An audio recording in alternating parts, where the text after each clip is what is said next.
Corona महामारी से देश अभी तक नहीं निकल पाए हैं। कई देशों में जिस कोरोना महामारी ने हाहाकार मचा रखा है, आशंकाएं ये भी हैं कि चीन के वुहान से इस कोरोना वायरस की उत्पत्ति हुई थी। चीन के वुहान से उठा था ये कोरोना वायरस, लेकिन चीन ने इसको दबा दिया। चीन ने सार्वजनिक नहीं की कोई भी रिपोर्ट, जिसके चलते आज भी देश कोरोना की जद में है।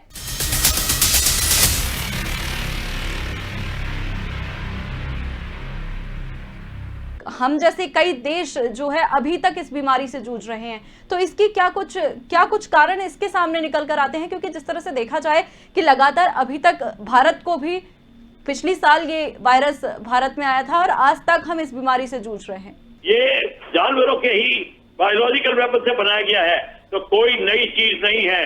और हमारे को इस समय वर्ल्ड पॉलिटिक्स का ध्यान नहीं देना चाहिए और सबसे पहली चीज देखनी है हमारे पास प्रावधान क्या है अपने लोगों को बचाने के लिए।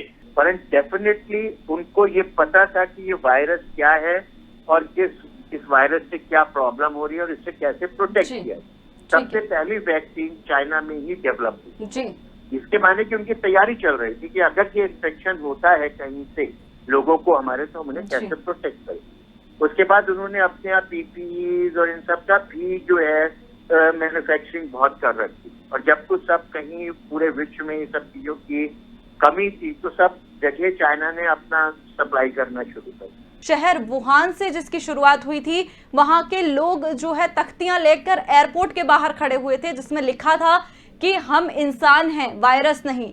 जिसके बाद वो अलग अलग देशों में जाने वाले लोगों को गले मिलकर भी इस बात को बता रहे थे कि हम इंसान हैं, हमसे डरे ना। तो क्या वाकई ये चीन की सोची समझी साजिश थी क्या? जो चाइना की जो नीति है वो होगी, उसके ऊपर इन्वेस्टिगेट करके हमको तो ये देखना है अगर चाइना कर रहा है तो हम क्या कर सकते हैं। हमारी एसोसिएशन काफी लंबे अरसे से गवर्नमेंट से ये रिक्वेस्ट कर रही है कि मेडिकल सर्विसेज के लिए इंडियन मेडिकल सर्विसेज बनाइए जो इसको रेगुलेट करे।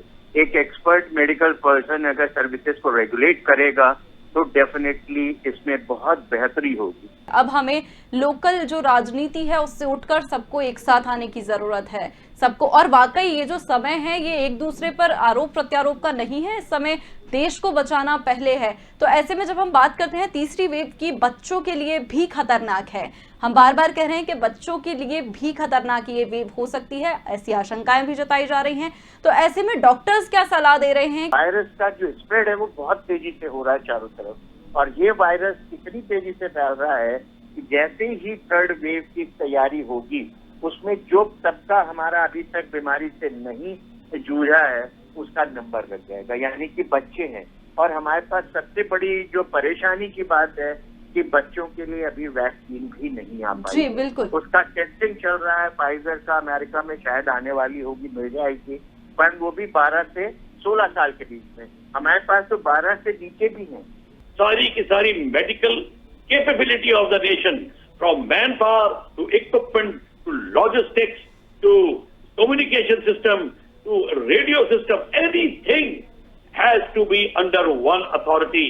एंड प्राइम मिनिस्टर डायरेक्टली इसको, पीएमओ डायरेक्टली इसको कंट्रोल करें, जैसे कि रिसर्च एंड एनालिसिस विंग में डायरेक्ट उनके अंडर होता है और उसका nobody should be able to challenge that. कौन है इस तबाही का जिम्मेदार?